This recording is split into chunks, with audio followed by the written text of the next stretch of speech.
Bienvenidos a The Debate, nuestro espacio de análisis y contraste de perspectivas. A ver, imagínate que vas a un cajero automático. Revisas tus recibos de nómina de, no sé, los últimos 3 años. Sumas cada centavo que has depositado religiosamente y calculas que deberías tener un ahorro sólido. Claro, la cuenta de emergencias. Exacto, digamos, unos 70 millones de pesos para emergencias.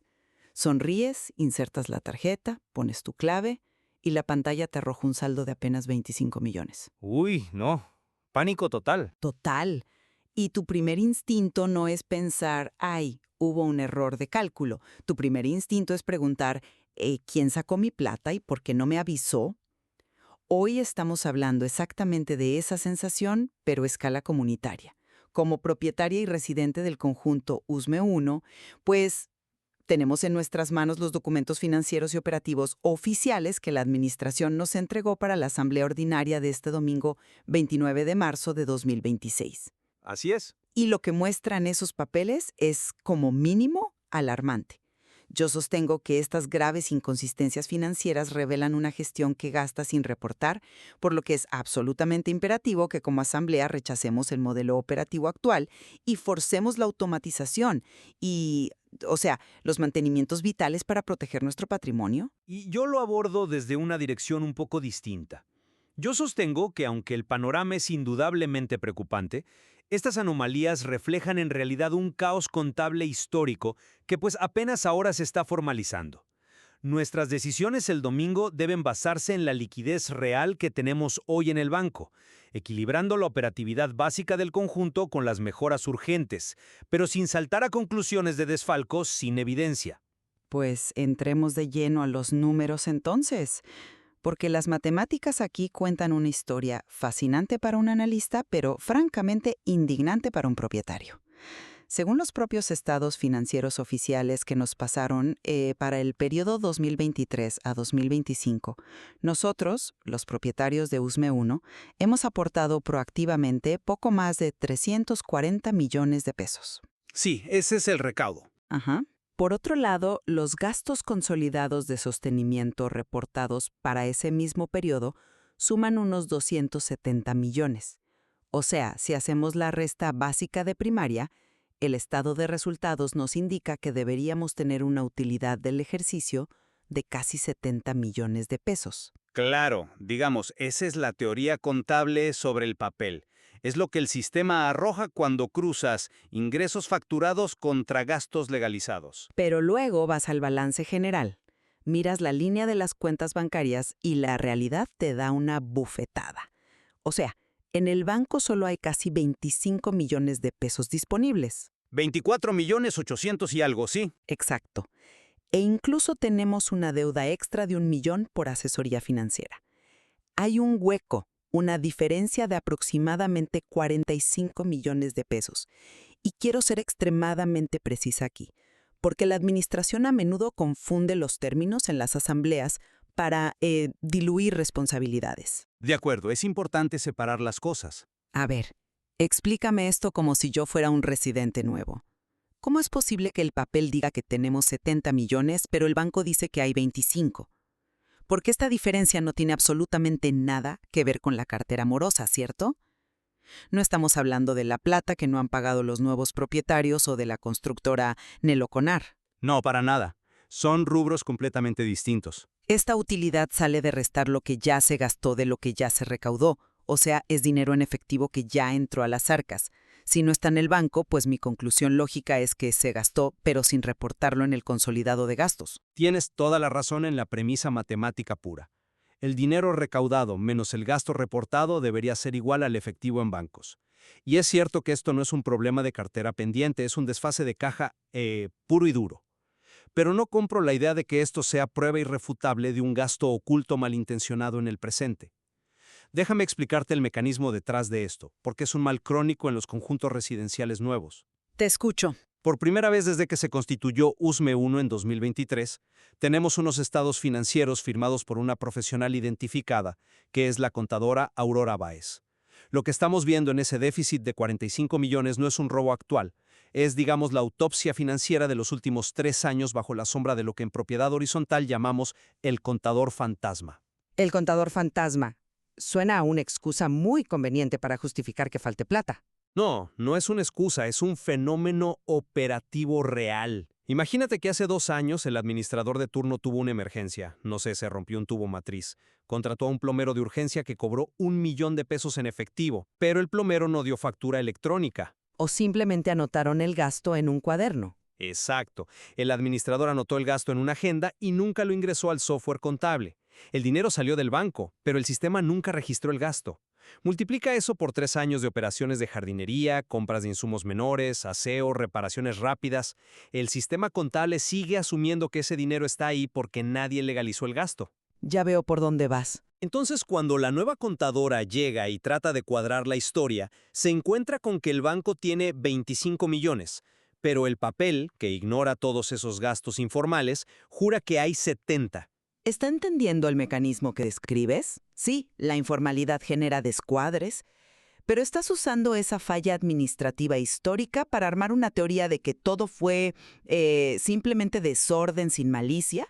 O sea, si esto fuera un simple error de cuadre, un empalme difícil de la nueva contadora, la administración actual no tendría ningún problema en permitirnos hacer la trazabilidad para comprobar tu teoría del plomero sin factura. Pues esa sería la ruta ideal, sí. Bueno, pero ¿ofrecieron la opción de revisión presencial en la oficina? Para quienes no son contadores o auditores, permíteme explicar por qué eso es una bandera roja gigantesca.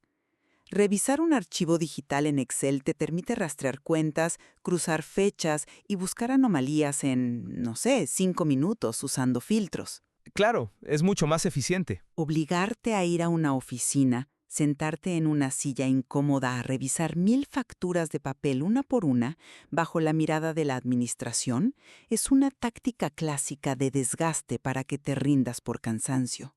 O sea, la imposibilita en la práctica.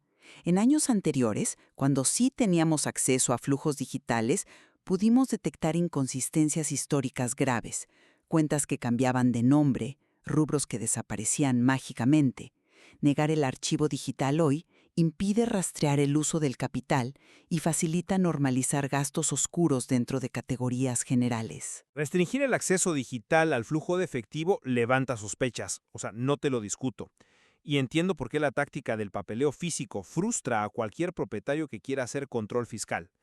Pero precisamente porque no tenemos el flujo de efectivo auditado, asumir que esos 45 millones faltantes terminaron en los bolsillos de alguien o en gastos completamente irregulares sigue siendo especulativo. Pero la negativa a dar la información alimenta esa especulación. Totalmente. Pero mi posición es que estamos en una situación de triaje financiero.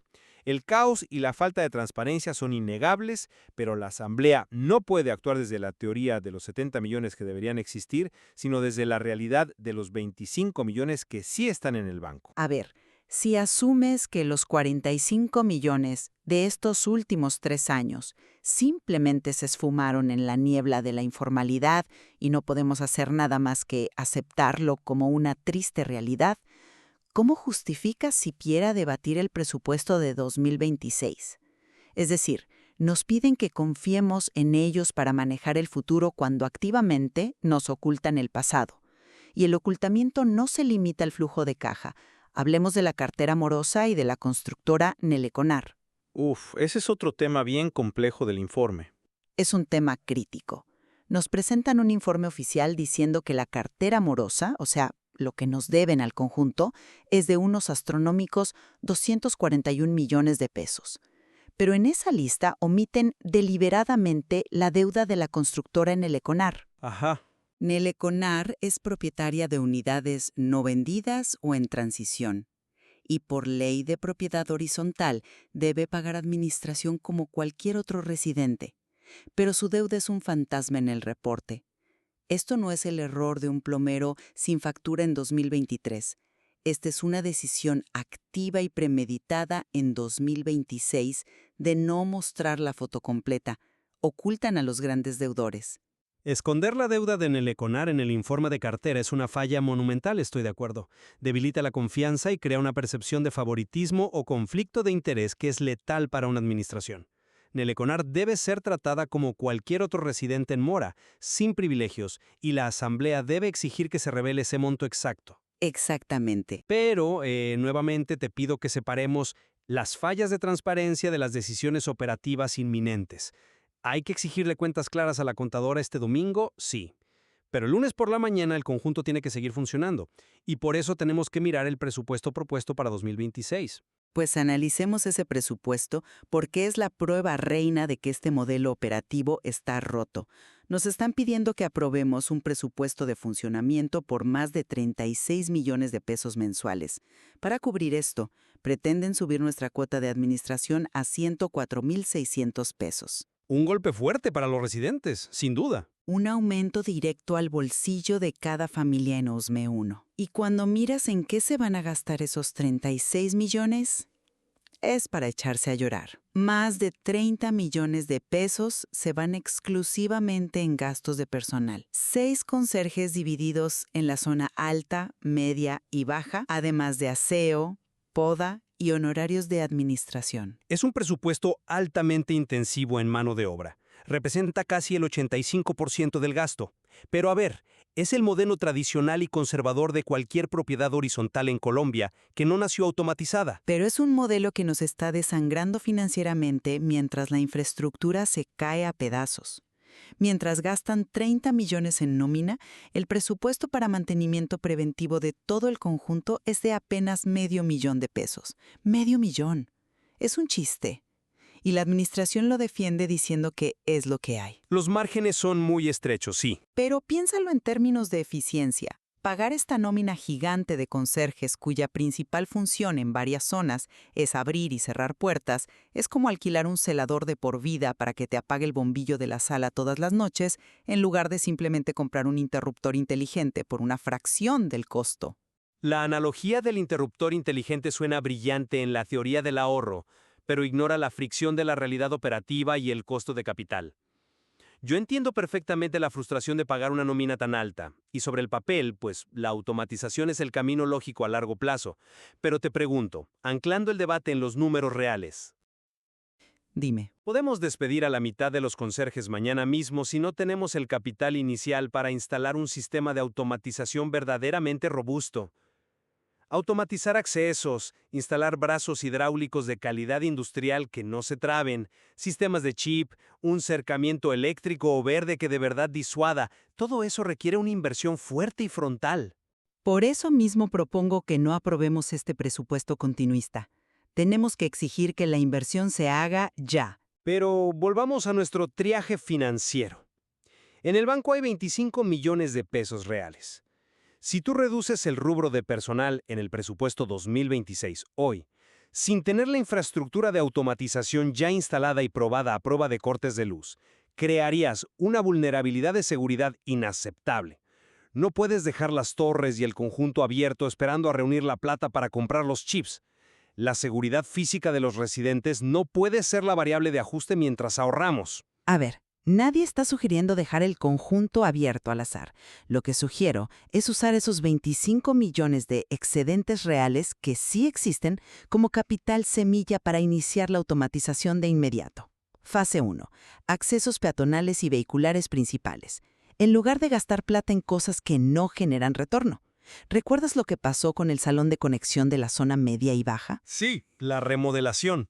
Exacto. Se usaron recursos valiosos para remodelar y decorar un espacio que la mayor parte del tiempo permanece cerrado. Fue una decisión estética de maquillaje, no estratégica.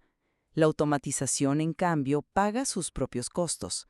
Si instalas brazos hidráulicos, en 3 meses el ahorro de no tener un turno de conserjería cubriendo esa puerta paga el equipo. Y de ahí en adelante, ese dinero extra se usa para el verdadero mantenimiento. Tienes un punto válido sobre la remodelación del salón. Los gastos estéticos en tiempos de crisis son un error garrafal de prioridades, lo reconozco. Pero esos 25 millones de liquidez son también nuestra única red de seguridad operativa si la gigantesca cartera morosa de 241 millones no se recauda rápido. Si te gastas la caja en brazos hidráulicos y mañana hay un imprevisto legal o una falla estructural mayor, el conjunto entra en cesación de pagos. Y aquí tocamos el tema de lo que realmente se omitió en el presupuesto, que para mí es infinitamente más urgente que la automatización de las puertas. ¿Te refieres a la negligencia sanitaria? Exactamente. Y ahí estamos de acuerdo en la gravedad, pero difiero en cómo solucionarlo. Hablemos de esto porque es el punto más oscuro de la administración de USME 1. Utilizan constantemente la excusa de esa mejora no está contemplada en el presupuesto para ignorar lo fundamental. Desde que se entregó el conjunto en 2023, no existe en los registros un solo reporte, ni uno, de que se hayan lavado los tanques de reserva de agua. Lo cual es una violación directa de las normativas de salud. Directa, el presupuesto 2026 que los piden aprobar a ciegas con aumento de cuota no contempla el lavado semestral ni el análisis microbiológico del agua. Estamos hablando del agua que beben nuestras familias, con la que bañamos a nuestros hijos. Hay informes entre los residentes que literalmente catalogan esto como un riesgo altísimo de agua contaminada. Y no son solo los tanques, es el mantenimiento trimestral de las bombas de agua que son el corazón del edificio. Si fallan, los pisos altos se quedan secos. Es el mantenimiento anual de fachadas, de cubiertas, todo esto está en cero. Es un riesgo de salud pública y de daño patrimonial gravísimo. El lavado semestral de tanques y el mantenimiento de las bombas de presión no son lujos. O sea, son obligaciones operativas no negociables. ¿Y sabes en qué sí gastan? En la categoría de mantenimiento. A ver, Nos reportan un gasto de 660,000 pesos en recargar 75 extintores. Suena bien, ¿verdad? Prevención de incendios. Pero resulta que esos extintores recargados nunca fueron instalados en las áreas comunes. Gastaron la plata en recargarlos para dejarlos arrumados en un cuarto útil, mientras los pasillos no tienen cómo apagar un fuego. Es una gestión que raya en lo absurdo. no, eso es increíble. Es un desperdicio absoluto. Por esto, en la asamblea de este domingo, no podemos simplemente levantar la mano y aprobar el presupuesto tal como está diseñado. Tenemos que exigir un listado priorizado de obras con mandato obligatorio de ejecución a medida que entren recursos. Y para mí, la automatización debe ser aprobada simultáneamente con la salud, porque el ahorro de nómina es lo que va a financiar que podamos lavar los tanques en el futuro sin tener que pedir cuotas extraordinarias. El ejemplo de los extintores guardados ilustra perfectamente la desconexión entre el gasto y la utilidad real en esta administración. Ahora, respecto a tu plan de acción, yo matizaría fuertemente el orden de esa lista de deseos. Estoy totalmente de acuerdo en que la Asamblea debe imponer un mandato estricto de prioridades, para quitarle a la Administración la discrecionalidad de pintar paredes cuando las tuberías están sucias. Mi orden propuesto para este domingo sería inamovible. Prioridad número 1, salud pública y operatividad crítica, es decir, el lavado inmediato de tanques y la revisión de las bombas. Hasta ahí estamos perfectamente alineados. La salud va primero. Bien, prioridad número 2, entonces, sí. La automatización de accesos para buscar esa eficiencia financiera del interruptor inteligente que mencionas. Y prioridad número 3, al fondo de la lista, cualquier mejora estética o de confort, como remodelar salones o poner Wi-Fi comunitario. Pero, y este es mi gran punto de divergencia contigo, la ejecución de la fase de automatización debe ser estrictamente condicional a la recuperación real de la cartera morosa. Pero eso podría tardar años. No podemos gastar nuestra única liquidez de 25 millones en chips y motores hidráulicos hoy, basándonos en un ahorro proyectado futuro. Si nos gastamos la caja y la semana que viene se quema el motor de una bomba de agua, no tendremos cómo pagar la reparación urgente. El conjunto se quedaría sin agua. La planeación estratégica exige saber en qué orden gastar según el riesgo de ruina. Por eso, forzar agresivamente el cobro de esos 241 millones de cartera, exponiendo y cobrándole a Neleconar, es el verdadero motor que permitirá implementar tu visión de automatización sin quebrar el conjunto. Entiendo tu aversión al riesgo operativo, de verdad lo hago. Quedarse sin caja es peligroso. Pero yo lo planteo a la inversa. La automatización es precisamente el escudo que te protege contra la volatilidad de los morosos. Si logras bajar tu gasto mensual fijo de nómina en, digamos, 10 o 15 millones de pesos, reemplazando turnos con tecnología, dependes muchísimo menos de que los deudores paguen a tiempo para poder cubrir el recibo de la luz de las áreas comunes o la póliza de seguros. Es un círculo virtuoso que hay que encender rápido. Es una apuesta de flujos de caja. Tú quieres invertir para bajar el gasto fijo mensual, yo quiero asegurar el ingreso pendiente antes de gastar el capital de emergencia. Y es el mensaje central que todo residente debe llevarse a la asamblea. Los estados financieros que nos entregaron no son simples recibos muertos que uno archiva en una carpeta y olvida. Son el mapa de navegación estratégico del conjunto. Y actualmente nos están obligando a navegar a ciegas con un mapa que tiene agujeros intencionales, un presupuesto desequilibrado y una brújula que ignora el mantenimiento vital. Convergemos completamente en el diagnóstico crítico. Todos los propietarios deben tener claro para este domingo que el presupuesto actual omite peligrosamente el lavado de tanques, arriesgando nuestra salud. Deben tener claro que ocultar la deuda de la constructora en el Econar es inaceptable y rompe la confianza fiduciaria. Y deben exigir respuestas sobre ese déficit de 45 millones entre el papel y el banco, forzando a la contadora a explicar la mecánica exacta de ese descuadre histórico.